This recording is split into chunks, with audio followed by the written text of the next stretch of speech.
Well,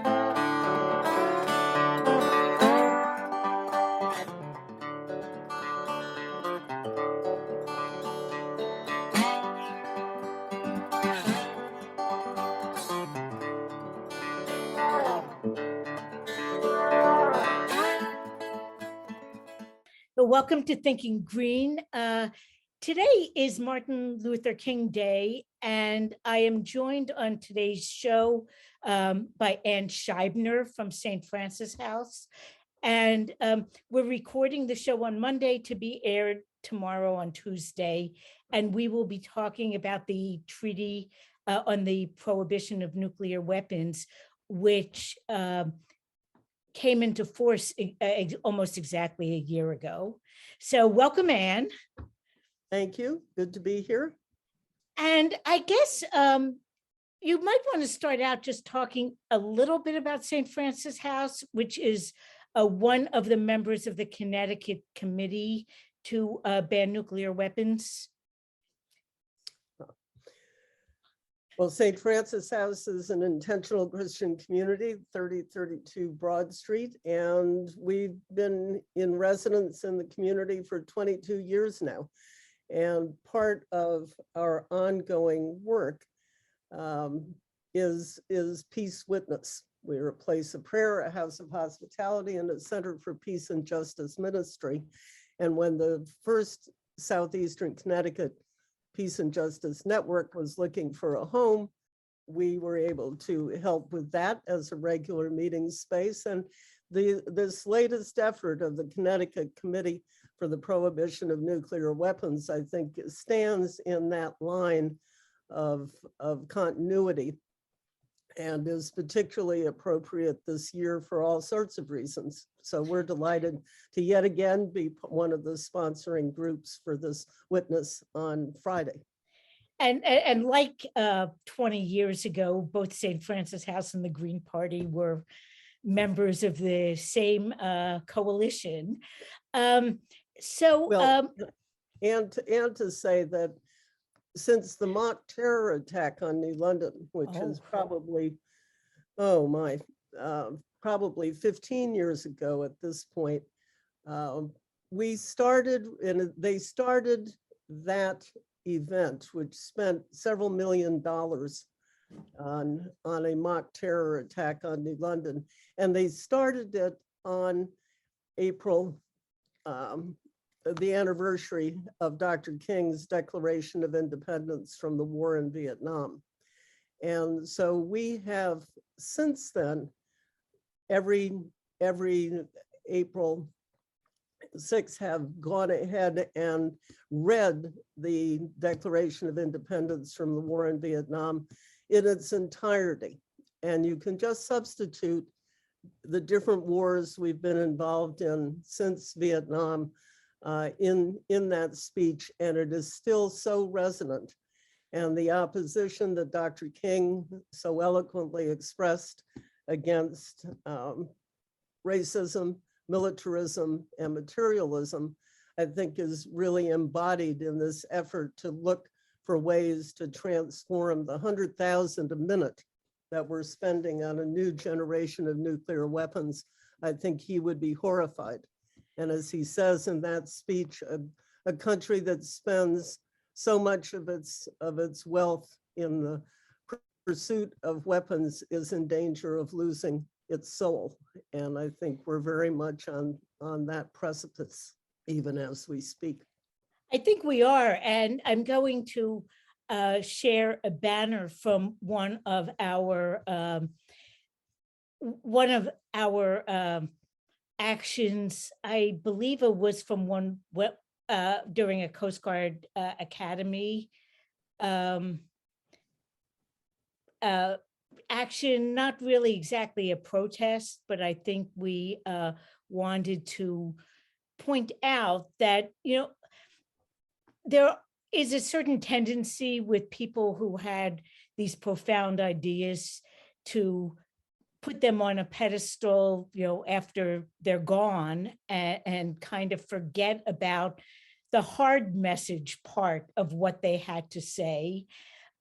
So it bears repeating, I think, poverty, racism, and militarism, more than 50 years later, we really haven't solved it. No.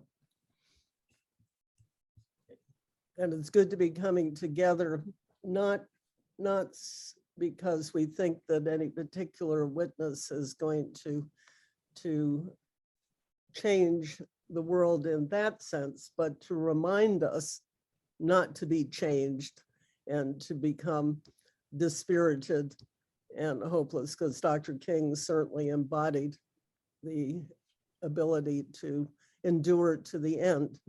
And we really need to take his example to heart.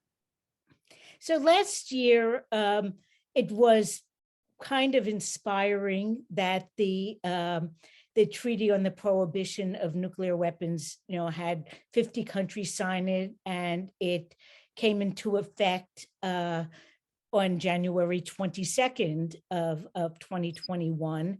And I do have some pictures, if you don't mind, if I share the screen of the event we had last year.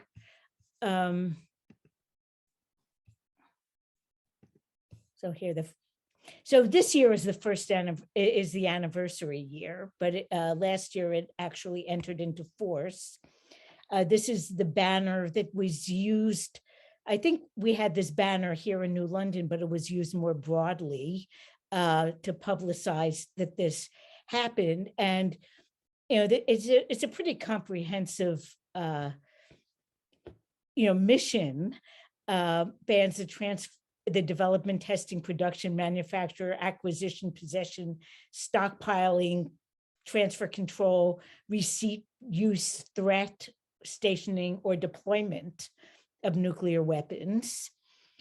So last year we did gather on Howard Street in New London. Here are a few photos, and there were 50 countries that signed. So we had 50 signs thanking those countries for signing, in addition to other banners.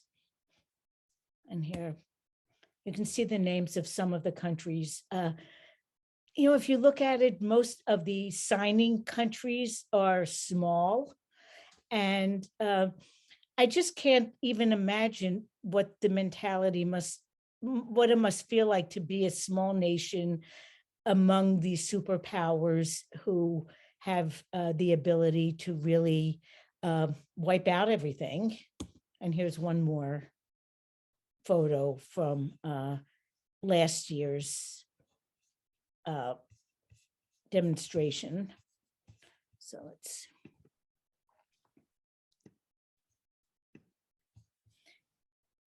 So we still have those signs. We get to make a few more this year. But before we talk, well, we're going to have another event this week on Friday, January 21st. But before we do that, I wanted to chat for 10 minutes or so about why this is still so relevant today and why it's still so relevant in New London and the rest of southeastern Connecticut. So you have a long history. It isn't random that the gatherings are along the route that leads to Electric Boat, which is what, perhaps our region's biggest employer. So what are your thoughts on an economy that's still based on building carriers of nuclear weapons? Yes. Well, I think you're going to show later the short history of the involvement of New London as a place for people trying to think about issues of conversion, economic conversion, of stopping this production of weapons of mass destruction on our very doorstep. And since I grew up here and went to high school in New London, I was very aware of so many of my classmates' parents worked at EB, and that has continued to be true over the years. And when I left New London after helping start the Drop-In Learning Center in 1970 to 72, Sam Gageson was running for Congress on an economic conversion platform. And by the time I came back 30 years later, we were back to the same congressional platform for Mr. Simmons, for Mr. Courtney. You know, how many contracts can we guarantee for the Southeastern Connecticut? And it really is a very, very expensive unemployment program. And I think EB over the years, especially when we were looking at the production of subs going down, everyone, including especially the workers and leadership in the unions, were interested in looking at the question of what else could we produce. And there certainly are any number of things that could be produced. I worked on the National Council of Churches plant closings and economic dislocation project back in the early 80s.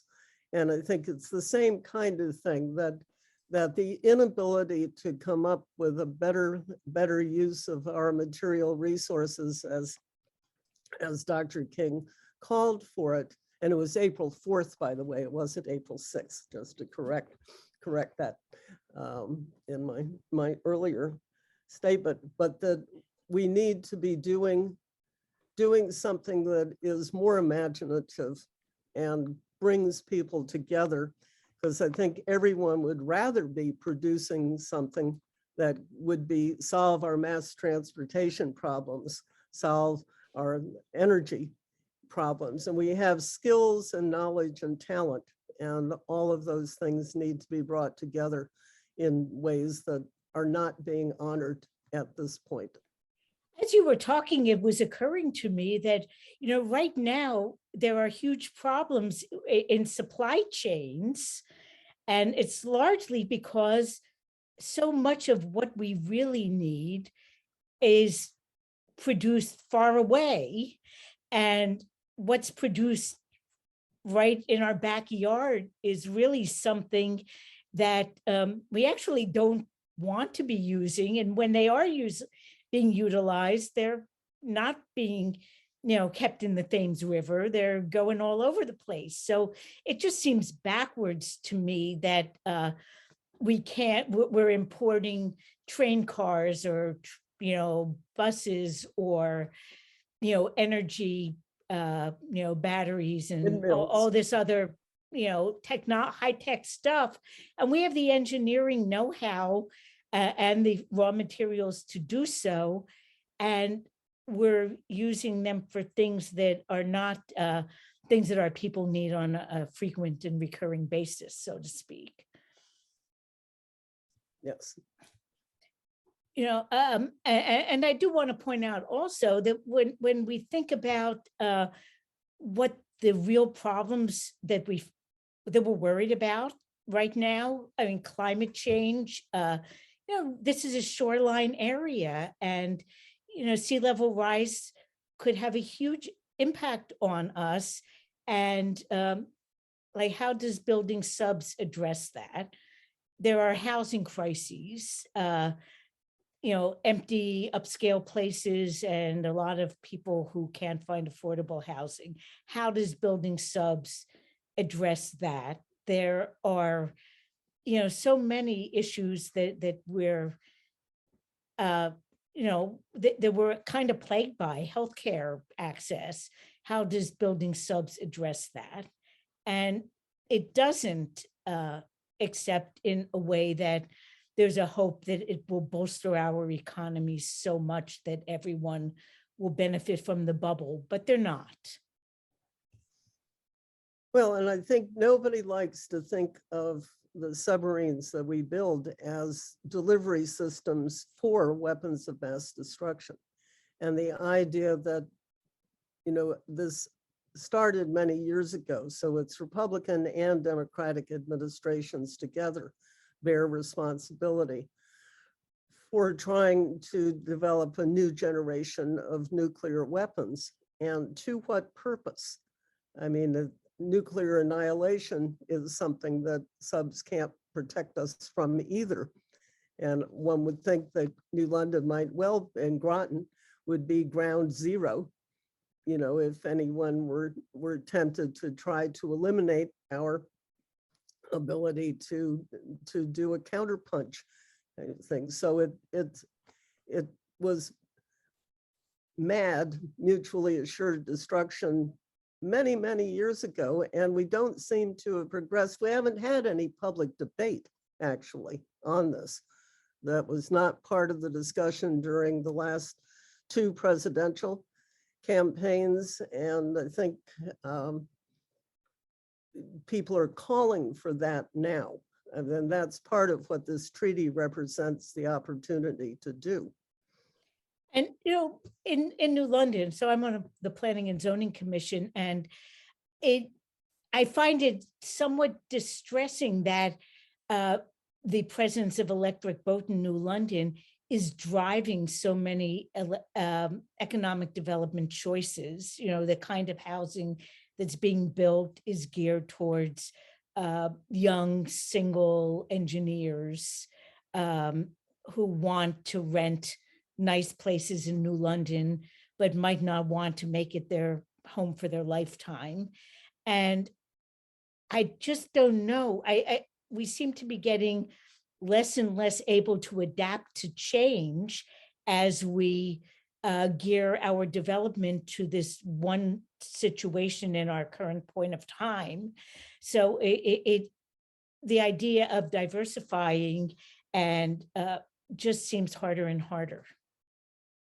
I think that's true, and we just have to try to keep hope alive.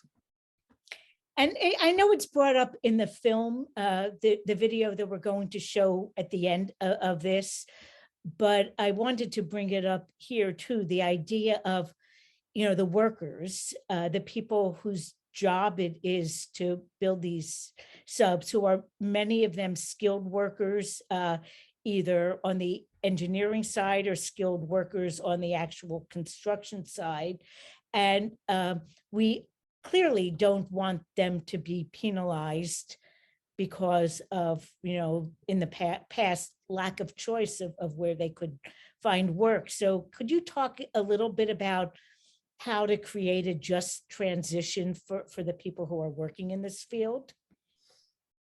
Well, I think we could have hopefully a more robust discussion about that later in the year. I mean, I think that's what, you know, Joanne Sheehan, who is part of the Connecticut Committee for the Prohibition of Nuclear Weapons, back in 1972 was part of doing this listening project.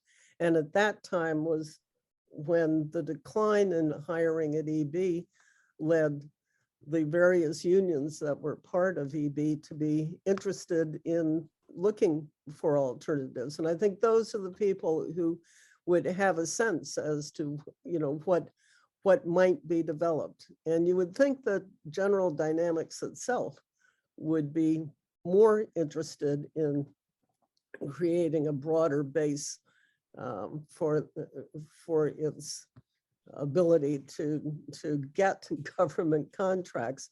So there clearly needs to be a commitment to something beyond the nuclear weapons question. Taking nuclear weapons apart is part of what clearly needs to be done. We have rusting silos, we have weapons that already exist that aren't well protected.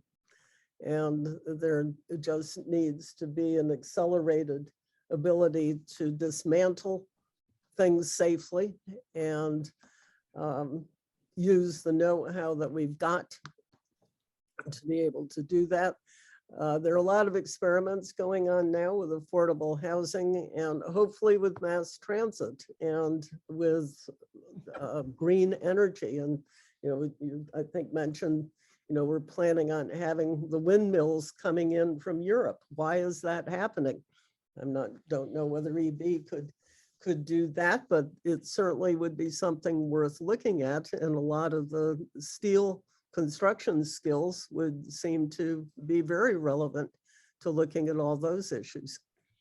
Now let's talk a little bit about the event we're going to have on Friday, which hopefully will be a start in really opening up the conversation in our region.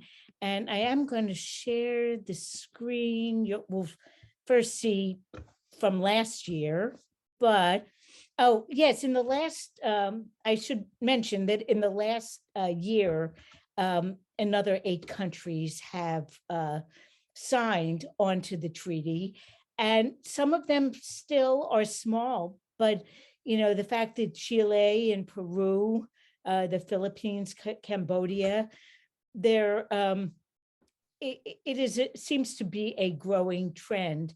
And the information came from the International Campaign to Abolish Nuclear Weapons. Their website is ICANW.org. And Anne, did you want to mention a little bit about their conference? And Yes, well, no, it's the UN actually Oh. is going to be following up on, ICANN won the 2017 Nobel Peace Prize for its work in laying the foundation for what we're seeing beginning to happen. And excuse me, the first international meeting of all the countries, which regrettably does not include the United States and the other major nuclear powers, is going to be this March 22nd to 24th in Vienna. And they are going to be looking at what can be done, to continue to bring more countries into it. And this is serious because it's implementing not only non-production, but not hosting ships and other vehicles that might be carrying nuclear weapons. And the 2 countries that are members of NATO, Norway and Germany, have both requested observer status at this meeting in Vienna. And that is a very significant step. And a lot of things have happened in this past year. And I think that's one reason to celebrate the first anniversary. That, for instance, a bank in Belgium took the opportunity to run a series of ads saying, would you rather invest in your neighborhoods or in nuclear weapons? And then a Swedish insurance company with assets of over 46 billion added nuclear weapons to its controversial weapons policy code and cited the Treaty for the Prohibition of Nuclear Weapons as a reason that they were doing that, so that they are not investing in those companies anymore. Last December, New York City passed a piece of legislation calling for the city controller to pull the city's pension funds out of the production or maintaining of nuclear weapons, hopefully not dismantling. That would be a good thing to invest in. But that's $250 billion. So this is beginning Wow. to look like real money and a real commitment. And especially if you think about pension funds as an investment in the future life of workers, it's a particularly right thing to do, right? It just feels right. And indeed, last year, 127 financial institutions have stopped investing in companies that produce nuclear weapons. So again, follow the money has implications in this particular issue, as in so many others. And I think, observing the first anniversary, celebrating the countries, thanking them, the ones who have led the way. And that includes, as you said, a lot of small countries who are affected by climate change big time. I mean, the terrible tsunami that just happened in the southern Pacific. I mean, that's a good example. I think the small countries understand just what the implications are. And indeed, 2 people were drowned in Peru as a result of a tsunami that happened half a world away. So I was just in Colorado. I was 20 miles from the latest wildfires that were happening too close to my grandchildren and son and daughter-in-law for my comfort.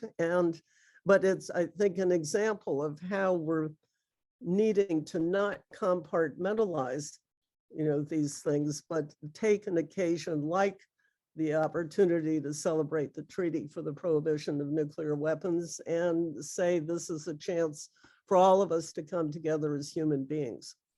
And although in some ways we're less directly affected right now by climate change, I'll tell you, the storm we had overnight is a reminder of things are changing. I mean, we are affluent enough in New London that we have the impact, but I think that there are a lot of people still in denial about it. Even though more rain gardens are being put in, it's still, there's still a sense of denial that we can just ride it out, but we really can't. So there are a lot of ongoing challenges for us to take on in terms of following the money and getting our cities to follow the money. But we're going to also have this celebration on Friday, this get together. And I will, let me find the right slide. We'll get one more slide. And this is the poster for the event on Friday. A reminder that subs can't protect us from a lot of things, but that includes climate change, and it includes the many forms that economic insecurity is taking right now in our city and in our region. So we'll meet at 245 on Howard Street. There's a parking lot near the building on Howard and Wallback. It was once an L&M building. Now it's, it's an L&M building, Yale New Haven building, and there are parking lots there in that whole area. There are actually parking lots on both sides of Howard Street. And we will meet, we will have signs. So you don't have to bring signs. Signs will be provided, flags will be provided. You can pick your favorite country. And also to mention, the Vatican is one of the government entities, so to speak, that has signed on to this treaty.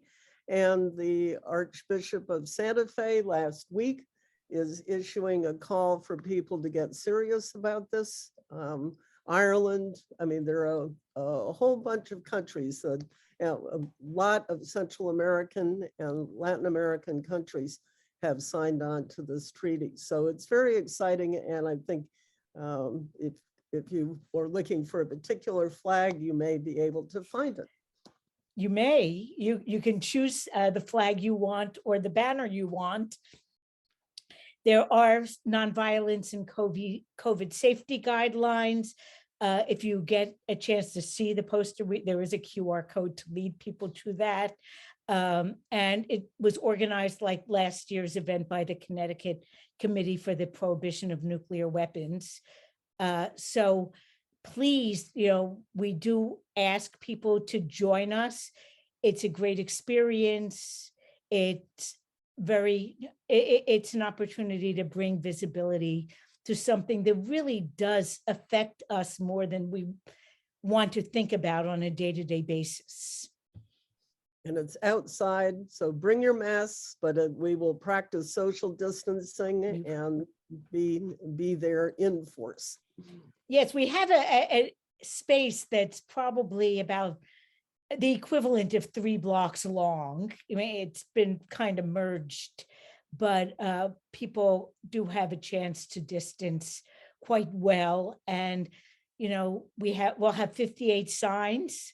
So, if we have 58 plus people, that would be great. And it's a chance to hang out with people who are like-minded to bring some more awareness to something that's really important. Now, in the last 2 minutes, I just want to, Anne was part of the video that was made last year, and that we're going to show that immediately after we sign off. Do you want to talk a little bit about the video, Anne? I was just impressed when I saw it on YouTube. I don't know, I'm delighted you're showing it again, because I think it's very important to remember our history. And, you know, to do it on City Pier with EB in the background and the river and the sounds of the train station and the ferry going back and forth. It's just a reminder of 50 plus years that all of this work has been going on, and trying to help all of us come to a place where we can work together to have a transformed economy that serves human needs and all of us in this community. And it is part of our New London local history that I don't think usually makes it to social studies classes in our schools. But if you think about New London history over the last 60 years, this was a big piece of it. And a lot of it went back. I remember when the Hygienic was a blue plate special restaurant, right? And the whole idea for the the San Francisco to Moscow walk and a number of other very important peace witness walks started over a cup of coffee at the Hygienic, and started because EB workers said, go tell it to the Russians. And the people who were there said, oh, that's not a bad idea.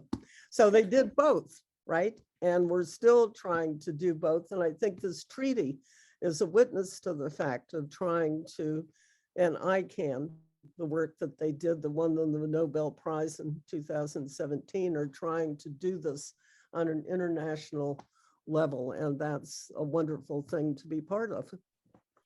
Well, thank you, Anne, for joining me today, and we'll be airing this tomorrow. And I recommend to all of the viewers to stick around and watch the video, and to join us on Friday afternoon around 2:45. We'll start gathering, I think, around 2:30 at the corner of Howard Street between Bank Street and Wallback. So we will see you then. And thanks again, Anne. Thank you.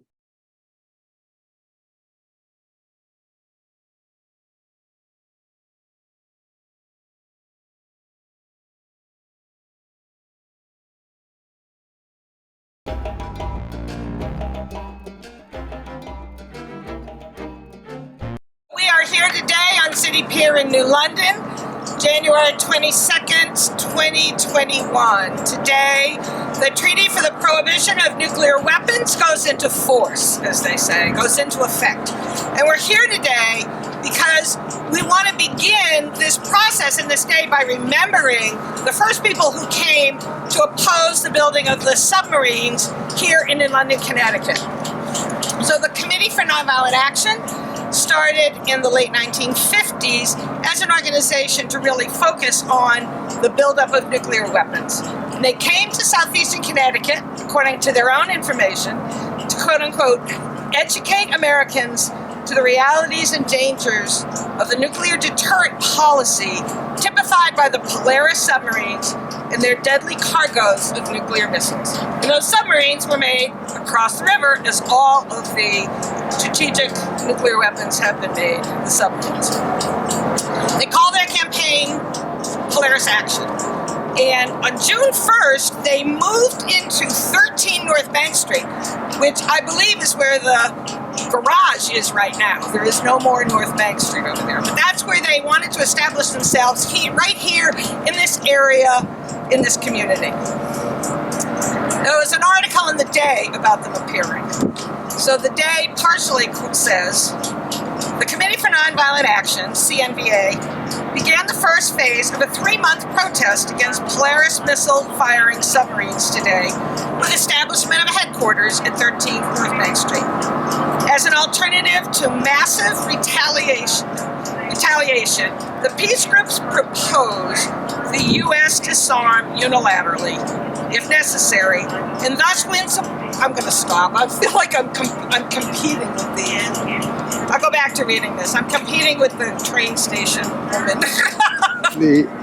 Yep, a little bit. Yep, well, and that'll give me a chance to do what I should have done before anyway. So. Okay, I'll go back to the beginning of the quote. Okay, I think she's done. You done? Are you done? I'm going to start with. Yep.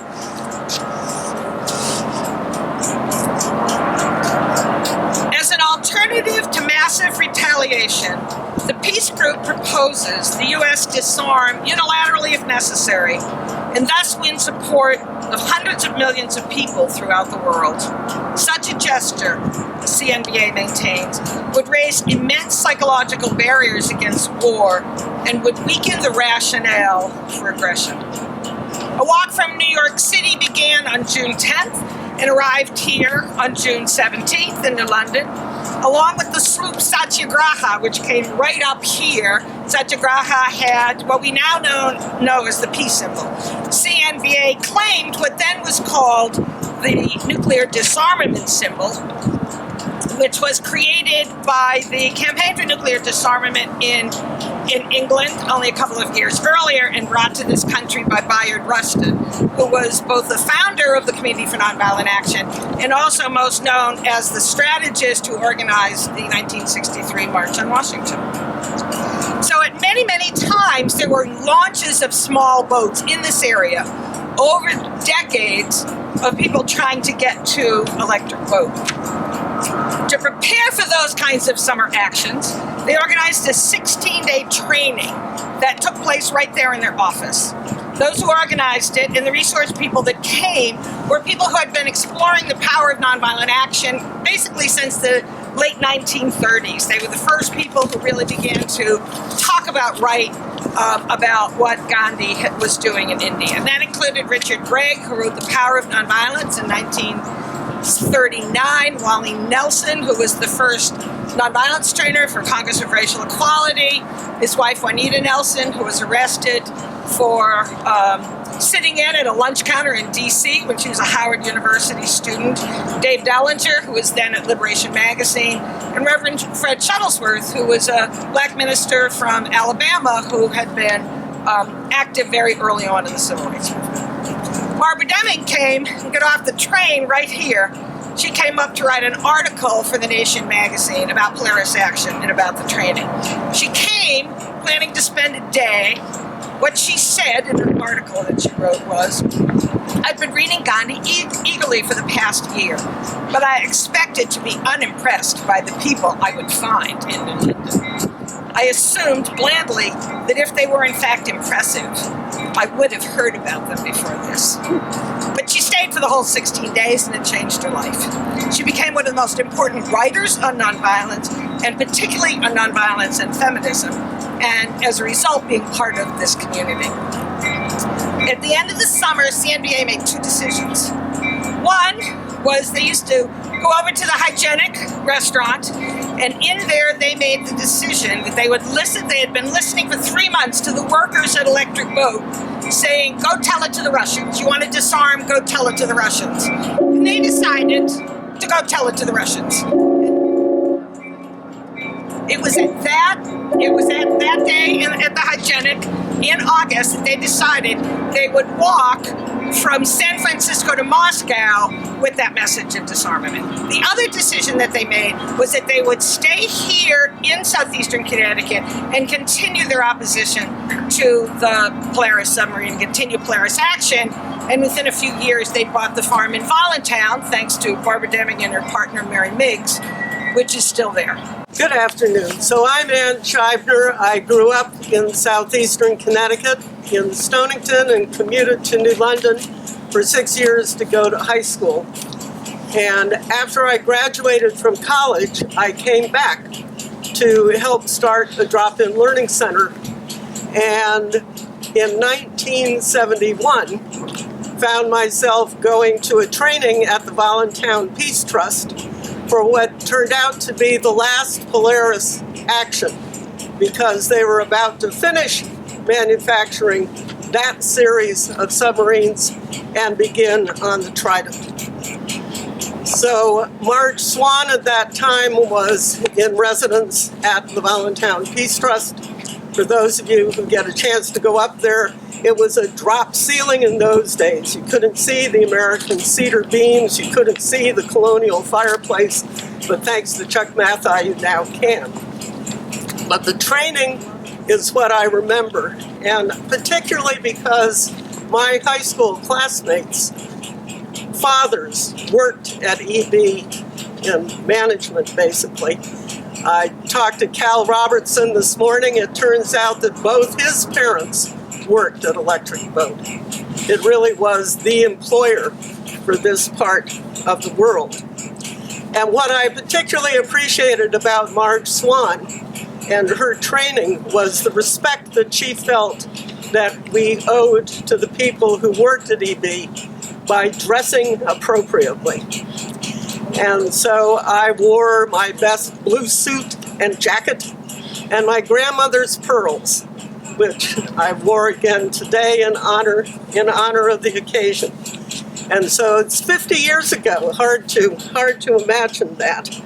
But in the CNVA publications, they wrote about it. About 30 persons participated on the days of protest. Many thousands of leaflets were handed to workers and guests. Workers posted them on bulletin boards inside the plant. Many of the workers had seen us before. Many were new, many were veterans of war, including now the Vietnam War. They were attentive. They were seldom hostile. They were troubled, it seemed, by the job that they were trapped in. What can we do, was the question. What do you say to a worker whose family is fed and clothed and housed by military spending? Convert the plant to peacetime use, to fabricate houses, schools, hospitals, to build ships to transport food to starving people, we said. But what do I do in the meantime? General Dynamics should pay you with the profits that they have made from war while they tool up for peace. Pay you not to make things of destruction. Pay you not to make submarines. Like the government pays the farmers. This is 50 years ago, really, yeah? $4 billion not to grow food. But these subs, said the workers, are providing us with protection, they said. Only until the first bomb drops, we answered. And so it went. The discomfort of the guests was obvious. They very often chose not to accept our leaflet that outlined the extent of General Dynamics' involvement in the arms race. Don't remind us, they said in their glances. We came to a party with a band and banners and flowery speeches, a celebration over the carcass of death to come, unless nations of people can lay aside these grotesque instruments and persistently settle their differences rationally and with compassion for the children of other lands, with as much compassion as we display for our own. Were it only so that we start with Vietnam, the protest grows. Perhaps President Nixon or other president, and his government will respond. Our frustration and sense of doubt is increased by the recently released articles about the secret and deviousness with which the government prepared for and fought a war under the guise of helping a determined people to establish democracy. What a lie! What a tragedy. What disservice to those in the service of their country. What disservice to the worker, the builder of the weapons, and more.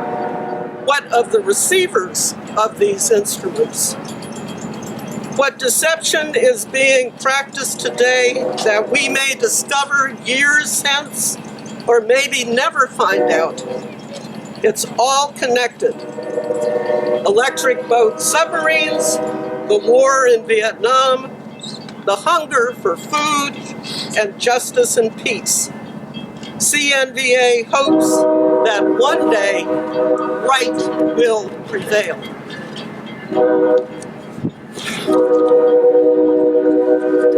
And here we are in this sanitized industrial workspace. I was trying to think of a mural that would do justice to the melting flesh of people in Hiroshima.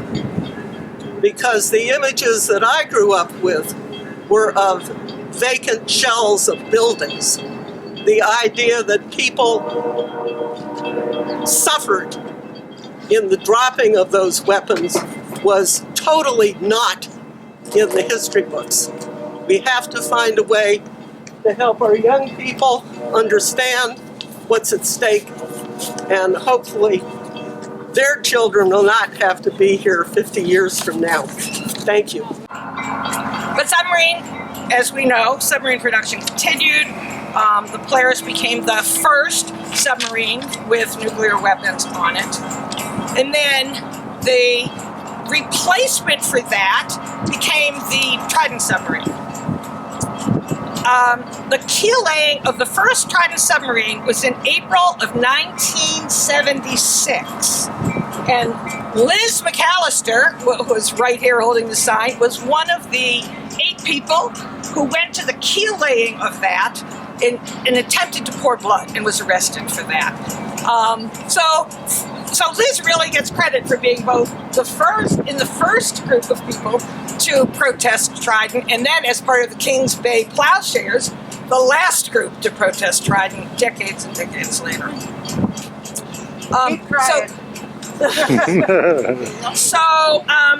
So over those years, there were several organizations. After the keel laying, Rick and myself moved up here with a community of folks who moved into the Community for Nonviolent Action in Voluntown, and we organized the Trident Conversion Campaign, which then later became the Stop Trident Commission and demonstrated at launches and commissionings. And Rick's going to talk about that. My name is Rick Gorman, and I've lived in southeastern Connecticut since 1976. Just after that keel of that first Trident was laid. It is kind of amazing that somehow, as the Polaris submarines were aging, that during the Nixon and Ford presidencies, they decided that they would create a weapon that was thousands of times worse than the Polaris submarine. And yet that's what they did. They designed a system that, if ever used, just one out of the 24 submarines would have ended all life on Earth. And they built 24 of them, so I don't know what other planets they were thinking they would destroy, but this one was doomed if any of those were ever used. So we determined that this weapon system should never be built. It was an atrocity, and we would demonstrate, and we would organize demonstrations. So when the Ohio had was launched in 1979, we had 4,000 protesters join us in front of Electric Boat. Now, partly that was because this was also when the anti-nuclear power movement was growing. The Seabrook demonstrations had happened, and we did our best to kind of meld those two so that people would understand the dangers of all types of radiation, not just if a nuclear weapon was used, but also from nuclear power plants. And we continued that work. And at every launch and significant event in the Trident being built, we always had anywhere from 3,000 to 1,000 people joining us in front of the boat for launches and for the commissionings. When the boat would actually be out at sea and be used. And some of these demonstrations got really interesting. There was a submarine that was supposed to be the USS Rhode Island, but they renamed it after the senator who really made it possible for the Tridents to happen, and that was Senator Henry Jackson. And so we had a vigil at the commissioning, and also a protest at the launch. And for some reason, the Young Republicans for Peace Through Strength and the Ku Klux Klan showed up at both of those events. Only 6 to 8 Klansmen, but quite a few of the Young Republicans. But for us, it made it obvious that the waste of resources that were going into these machines were starving the communities of color in the United States and the poor, and so having the Young Republicans and the Klan there supporting the building of these things made it pretty plain what side one should be on. They originally said they were going to build 24 Trident submarines. The Soviet Union collapsed late 80s, early 90s. So did the support for building Tridents. So they stopped at 18.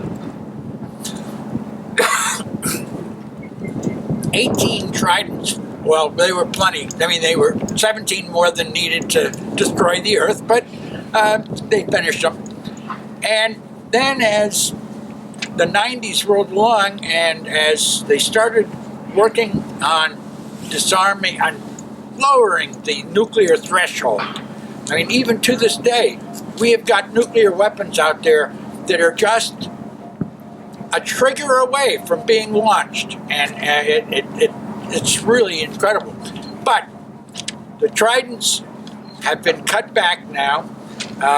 They made the 18, and then with treaties with the Russians, they had to retire 4 of them. They turned them into fast attack submarines, and with the remaining 14, they had to fill 4 of their 24 missile silos with cement so that they could only have 20 missiles. Oh well. But now, the Tridents have been active since 1979, and one by one, they'll be being retired after 44 years of service.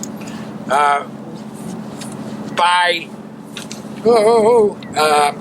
2042, all the Tridents will have been retired, unless we retire them sooner, which I think could be a great idea. So they've designed this program to build 12 new nuclear weapon submarines, ballistic missile submarines called the Columbia class. And they're hoping to get that rolling in the next year or two. And they're building a brand new building at the south end of Electric Boat because they need a bigger dry dock to build this new class of submarine. It's as deadly as the Tridents were, actually maybe even more deadly, depending on how much work they do on creating the smaller nuclear warheads that they like to have.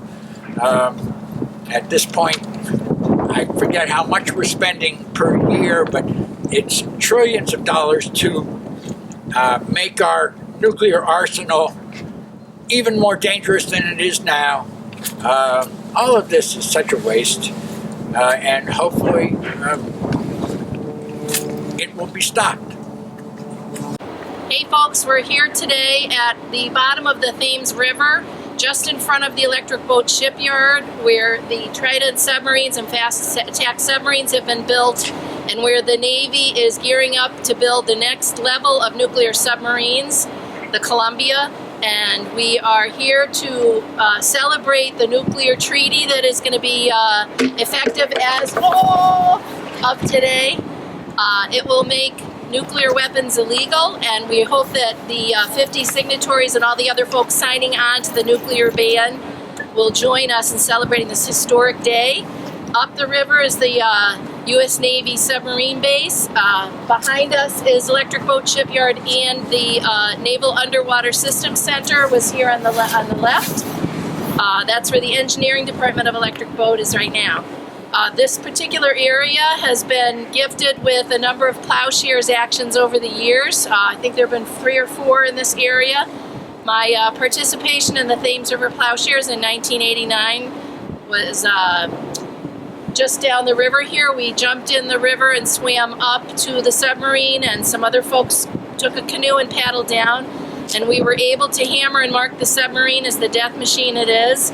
And we witnessed in court, and we are part of the Solidarity Plowshares movement with folks from Kings Bay that are serving prison sentences right now for their part in disarmament actions. I'd like to just read the banner that we're holding. I know for myself, one of the great horrors of the arms race is the theft from people that need food and resources and medicine and education and shelter. The United States plans to spend $100,000 per minute over the next 10 years on nuclear weapons. And that's why we're here today, to stand with the treaty and to stand against the arms race. Thank you. All right, I just want to wrap up a little bit more by saying that as the construction of the Trident went down, the workforce was built up with the Seawolf contracts, the Seawolf class of submarines. But yet what happened at that point after they built one was that the Berlin Wall came down, was that the Soviet Union collapsed. And so George Bush Sr. needed to make a major cut in weapons production, and made a major cut by cutting the entire Seawolf class here. We're a democratic state, easy for him to do. However, what that meant was that there were massive layoffs, and Electric Boat began the layoffs the second the announcement was made.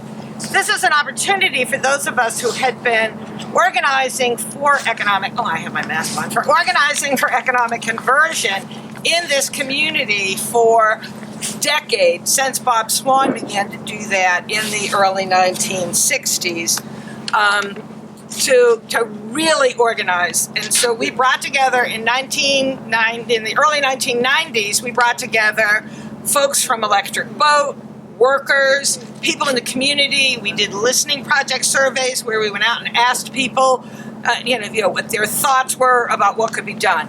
And here, right here on this pier, on May 13th, 1996, a group of us, representing the unions, representing business, representing politicians, revealed an action plan for jobs. So here on the pier was Congressman Sam Gadenson, Representative Wade Heislop, EB union leaders Ken Dela Cruz, Mel Olson, and me representing the Community Coalition for Economic Conversion. And we all agreed that public resources needed to be targeted to projects that would create good jobs, green jobs, and we suggested steps for moving forward on that. Some progress was made. We did affect some of the retraining that was done for the workers. But, as soon as there's any talk of any more money coming to the Pentagon, those kinds of plans go away. Another example of that was in 2014, the state decided, again, because the workforce was going down at Electric Boat, that they wanted to have a report on Connecticut's future, strategies to bolster Connecticut's economy. It was instructed by legislation to focus on manufacturing, defense diversification, and green technologies in the workforce development. While the committee explored all these things, a local group here thought this was a great opportunity to again talk about what it would mean for this community to have real economic conversion, and got very involved in doing this and invited the committee to come to New London. At the last minute, that was yanked. They brought it over. They brought the program over to the other side of the river. They had one of the top managers at Electric Boat talk about this new submarine that would replace Trident. They had someone from the Workforce Development Board talk about the importance of getting into the middle schools and teaching STEM to the kids so they'd be workers at Electric Boat.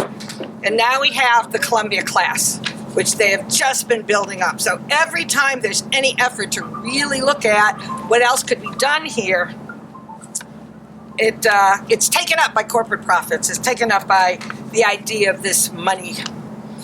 So the aims that were first stated by CNVA, an alternative to massive retaliation, Peace Group proposes that the U.S. disarm unilaterally, if necessary, and thus win support of hundreds of millions of people throughout the world. So I think today we celebrate the hundreds of millions of people throughout the world in the 51 countries and in the other countries who are moving for this treaty, who have really done what folks intended to do at the beginning. But I think we need to give credit to the grassroots groups who have been doing this work since the late 1950s to continue to raise this issue and this opposition to these horrendous nuclear weapons.